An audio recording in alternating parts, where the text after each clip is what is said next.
दोस्तों, अकबर का नाम आते ही हमारे समक्ष दो छवियां उभर कर आती हैं। पहली छवि हिंदी सिनेमा में ग्रीक गॉड कहे जाने वाले ऋतिक रोशन की, जिनकी फिल्म जोधा अकबर में अकबर को संजीदा और सौम्य शासक के रूप में गढ़ा गया है। और दूसरी छवि पृथ्वीराज कपूर की सामने आती है, जिन्होंने अपनी फिल्म मुगल आजम में अकबर को न्यायप्रिय और महान सम्राट के रूप में स्थापित कर दिया। लेकिन क्या यही जलालुद्दीन मोहम्मद अकबर का वास्तविक रूप था? क्या इतिहास के पन्नों में दर्ज वास्तविक अकबर उतना ही उदार, न्यायप्रिय और सहिष्णु था जितना उसे पर्दे पर दिखाया गया? इन सभी प्रश्नों के उत्तर आपको इस वीडियो में अंत तक मिल जाएंगे, क्योंकि वर्ष 1567-68 का चित्तौड़गढ़ अकबर की इस असली तस्वीर को उजागर करता है। नमस्कार, मैं आशुतोष शर्मा आप सभी का फिर से बहुत बहुत स्वागत करता हूं आपके अपने किताबों के इस YouTube चैनल पर। आज की इस वीडियो में मैं आपसे अकबर द्वारा चित्तौड़गढ़ पर किए गए आक्रमण की वास्तविकता को उजागर करता सर्वेश तिवारी श्रीमुख द्वारा लिखित उनके तीसरे उपन्यास पूर्णाहुति के बारे में बात करूंगा। तो चलिए बिना देर किए शुरू करते हैं और जानते हैं किताब से संबंधित सभी जरूरी तथ्यों के बारे में। दोस्तों, 160 पेजेस के इस लघु उपन्यास में उस समय की गाथा है जब 1567 ईस्वी में मुगल सम्राट जलालुद्दीन मोहम्मद अकबर ने चित्तौड़गढ़ दुर्ग पर आक्रमण किया था। एक ओर थी 1.25 लाख की मुगल सेना क्रूरता, लूट और बर्बरता का राक्षसी तांडव मचाने को तत्पर, और दूसरी ओर केवल कुछ हजार राजपूत योद्धा जिन्होंने भगवा सिर पर बांध लिया और अंतिम सांस तक रणभूमि में डटे रहे।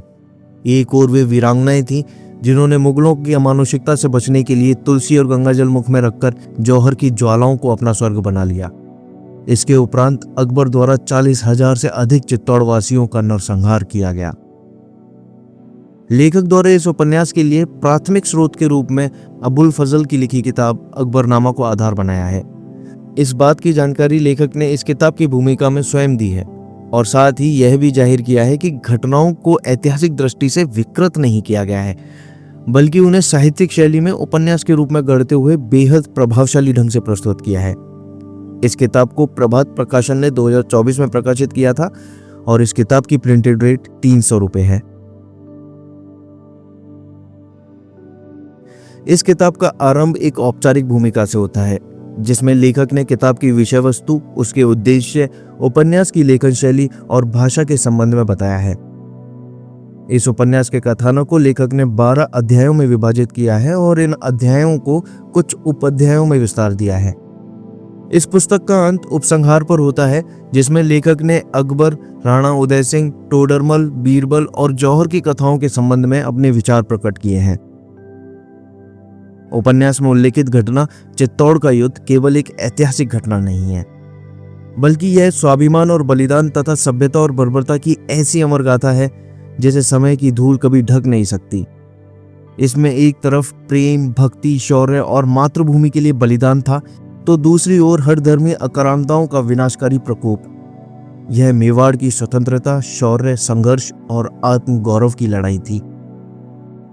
1567 ईस्वी में जब मुगल बादशाह अकबर ने साम्राज्य विस्तार के उद्देश्य से अपनी विशाल सेना लेकर चित्तौड़गढ़ पर आक्रमण कर दिया, तब मेवाड़ के शासक वीर महापराक्रमी महाराणा सांगा के सबसे छोटे पुत्र राणा उदय सिंह थे। लेकिन उदय सिंह अपने पिता की भांति ना तो रणकुशल थे और ना ही रणनीतिकार। इस कारण युद्ध से पहले ही वे चित्तौड़गढ़ का किला अपने विश्वासी सामंतों और सरदारों के हाथों सौंपकर कुंभलगढ़ चले गए और चित्तौड़गढ़ में रह गए 40,000 से अधिक नागरिकों के अतिरिक्त महज 8,000 राजपूती सैनिक। और किले के बाहर घेरा डाले बैठा था लाखों की सेना लिए अकबर। फिर भी चित्तौड़गढ़ ने हार स्वीकार नहीं की। राजस्थान की वीर भूमि में जन्मे जयमल राठौड़, फत्ता चूड़ावत, ईश्वरदास चौहान, राजवीर सिंह और कल्याण सिंह राठौड़ आदि जैसे रणबांकुरों ने केवल 8,000 राजपूती वीरों के साथ मुगलों की लाखों की सेना का सामना किया। यह युद्ध केवल तलवार की टकराहट नहीं, बल्कि स्वाभिमान की अंतिम लड़ाई थी। यहाँ कोई पराजय नहीं थी, यहाँ केवल बलिदान था। अंतिम क्षण तक संघर्ष करते हुए जब युद्ध में विजय असंभव दिखी, तब राजपूती वीरांगनाओं ने जौहर की ज्वालाओं में स्वयं को समर्पित कर दिया और केसरिया वस्त्र धारण किए वीरों ने अंतिम श्वास तक रणभूमि में शौर्य गाथा लिखी। यह उपन्यास केवल युद्ध का इतिहास नहीं कहता, बल्कि इसमें राजपूती प्रेम और कर्तव्य का अद्वितीय संगम देखने को मिलता है। राजस्थान के इतिहास में विशेष रूप से 4 हाथों वाले लोक देवता के रूप में पूजनीय कल्लाजी राठौड़ की प्रेम कथा इस उपन्यास का महत्वपूर्ण हिस्सा है। कल्लाजी का विवाह कृष्णा कंवर से तय था, लेकिन तोरण मारने की रस्म के दौरान ही उन्हें समाचार मिला कि अकबर ने चित्तौड़ पर घेरा डाल दिया है।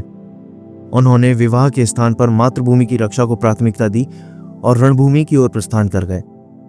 कृष्णा कंवर ने भी वचन दिया कि यदि वे लौटकर नहीं आए तो वे स्वयं को अग्नि के हवाले कर देंगी। चित्तौड़ में युद्ध की ज्वालाएं जल उठीं।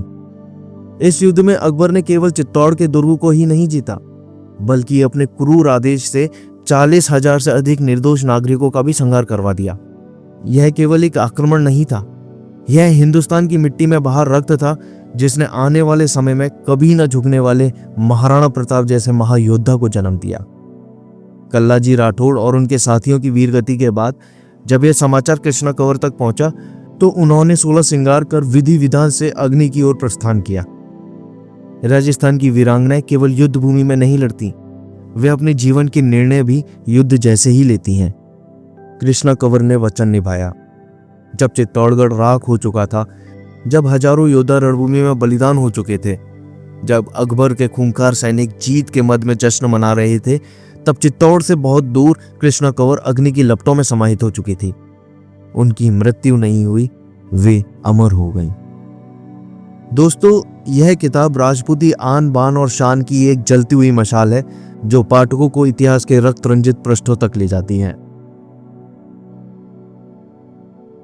वास्तव में बिहार में जन्मे सर्वेश जी द्वारा लिखित यह कोई साधारण ऐतिहासिक उपन्यास नहीं, बल्कि एक ऐसी कथा है जो पाठकों को 1567-68 के चित्तौड़गढ़ की दीवारों के भीतर खड़ा कर देती है।